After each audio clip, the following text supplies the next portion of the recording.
இந்தியாவுக்கும் பாகிஸ்தானுக்கும் மறுபடியும் வார் வர்றதுக்கான வாய்ப்புகள் நிறைய இருக்கு. அதற்கான ஒரு சின்ன ஒரு கிளிம்ஸ் தான் இன்னைக்கு ஜம்மு அண்ட் காஷ்மீர்ல சில சஸ்பெக்டடான விஷயங்களும் நடந்திருக்கு. Pakistan's drone spotted search operation launch army on high alert. விஷயம் புரியுதா? இது இன்னைக்கு டைம்ஸ் ஆஃப் இந்தியால இப்போ கொஞ்ச நேரத்துக்கு முன்னாடி வந்திருக்க நியூஸ். வாரா, டெரர் அட்டாக்கா, இல்ல சின்ன ஒரு ப்ரிகாஷனுக்கான ஒரு விஷயமா ஃபுல் வீடியோல பார்க்கலாம். லாஸ்ட் ஃபியூ டேஸ்ல Jammu and Kashmir and LOC international border பக்கத்துல பாத்தீங்கன்னா சில சஸ்பெக்டட் ட்ரோன்ஸ் ஸ்பாட் ஆயிருக்கு. எக்ஸாக்ட் லொகேஷன்ஸ் எதுனா ரஜௌரி, பூஞ்ச், சம்பா செக்டர். செக்யூரிட்டி ஃபோர்ஸஸ் சைட் சொல்றது என்னன்னா, பாகிஸ்தான் சைட்ல இருந்து ட்ரோன் மாதிரி சில ஆப்ஜெக்ட்ஸ் இந்தியன் எல்லைக்குள்ள வந்திருக்கு. அது இந்தியன் டெரிட்டரிக்குள்ள வந்து கொஞ்ச நேரம் பறந்துட்டு மறுபடியும் வந்துட்டு கொஞ்ச நேரத்திலேயே ரிட்டர்ன் போயிருக்கு. இதை நோட்டீஸ் பண்ணது உடனே பாத்தீங்கன்னா நம்ம சைட்ல இருந்து கவுண்டர் அட்டாக், அதாவது சின்ன ஒரு அட்டாக் நடந்திருக்கு. Army and base of firing சைட்ல இருந்து கிரவுண்ட்ல இருந்து ஒரு அட்டாக் பண்ணிருக்காங்க. பட் அதுக்குள்ள அந்த ட்ரோன் பாத்தீங்கன்னா மறுபடியும் அவங்க எல்லைக்குள்ள போயிடுச்சு. இது எல்லாமே ஒரே இன்சிடென்ட்டா? இவங்க ஏன் நம்ம பார்டருக்குள்ள வரணும் அப்படின்னு யோசிச்சு பாக்குறப்போ இது எதுவுமே ஒரே இன்சிடென்ட் கிடையாது. இதற்கு பின்னாடி சில விஷயங்கள் எல்லாமே நடந்திருக்கு. ட்ரோன் சைட்டிங் அப்படிங்கிறது வந்துட்டு சாதாரண விஷயம் கிடையாது. ஒரு எல்லைக்குள்ள இன்னொரு நாட்டுடைய ட்ரோன் வர்றது அப்படிங்கிறது ரொம்ப ரொம்ப வந்துட்டு பார்த்து கவனிக்க வேண்டிய விஷயம். அந்த நாட்டில் தயாரிக்கப்பட்ட அந்த நாட்டில் இருக்கிற ஒரு ட்ரோன் இந்தியன் எல்லைக்குள்ள வருதுன்னா கண்டிப்பா அவங்க நம்மள வேவு பார்க்கறதுக்கு தான். அதுவும் நார்த்ல இருக்க ஜம்மு காஷ்மீர்ல இருக்கிற அந்த ஆர்மி பார்டர் சைட்ல வந்திருக்காங்கன்னா கண்டிப்பா விஷயம் இல்லாம இருக்காது. இந்த விஷயம் போயிட்டு இருக்கிறப்போ இன்னொரு விஷயம் என்ன நடந்திருக்குன்னா, கனாச்சாக் செக்டர் அப்படிங்கிற அந்த செக்டருக்குள்ள அந்த ரீஜியனுக்குள்ள பாத்தீங்கன்னா ஒரு சேட்டலைட் கம்யூனிகேஷன் சில விஷயங்கள் எல்லாமே நடந்திருக்கு.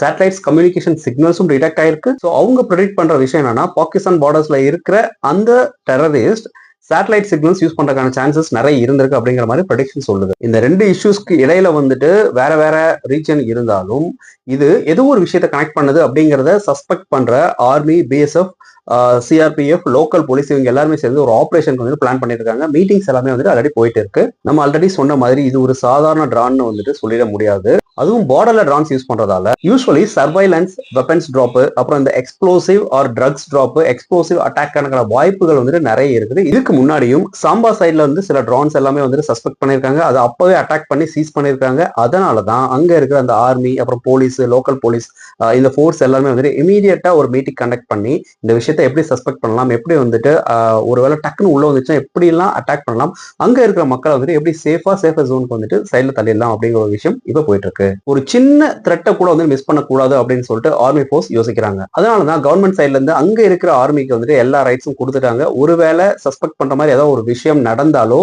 உடனடியா நீங்க எங்களை எதிர்பார்க்காம, எங்களுடைய ஆர்டருக்கு எதிர்பார்க்காம நீங்க கவுண்டர் அட்டாக் கொடுக்கலாம் அப்படிங்கிற மாதிரி ஒரு ரைட்ஸை வந்துட்டு அங்க இருக்கிற கவர்மெண்ட் ஆர்மி பீப்புளுக்கு கொடுத்துருக்காங்க. இந்த இஷ்யூவை மீடியா என்னதான் சென்சேஷனலைஸ் பண்ணாலும் கிரவுண்ட் ரியாலிட்டி படி பார்க்குறப்போ அங்க இருக்க ஆர்மி ஃபோர்ஸ் எதற்கும் தயாரா தான் இருக்கிறாங்க.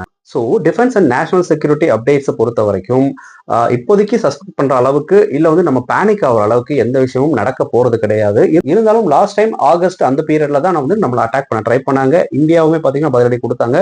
இப்போ மறுபடியும் ரிபப்ளிக் டேக்கு வந்து ஏதாவது பண்றதுக்கான வாய்ப்புகள் நிறைய இருக்கு. ஸோ சின்ன ஒரு த்ரெட் கூட வந்துட்டு அங்க இருக்கிற மக்களை பாதிக்க கூடாது அப்படிங்கறதுல ஆர்மி எப்பயுமே வந்துட்டு ரொம்ப கவனமா இருக்கிறாங்க.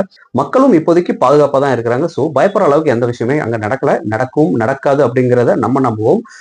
இந்த மாதிரி ஆர்மி அண்ட் டிஃபென்ஸ், அப்புறம் வந்துட்டு இந்த இந்தியா பாகிஸ்தான் வார் வர்றதுக்கான வாய்ப்புகள் 2026 இருக்கும் அப்படிங்கிறதுக்கான உங்களுடைய கமெண்ட்ஸ் என்ன அப்படிங்கறத கமெண்ட் பாக்ஸ்ல பதிவு பண்ணுங்க. நம்மளும் தொடர்ந்து இந்த மாதிரி பேசலாம். Thank you, tata, take care, bye. Cheers.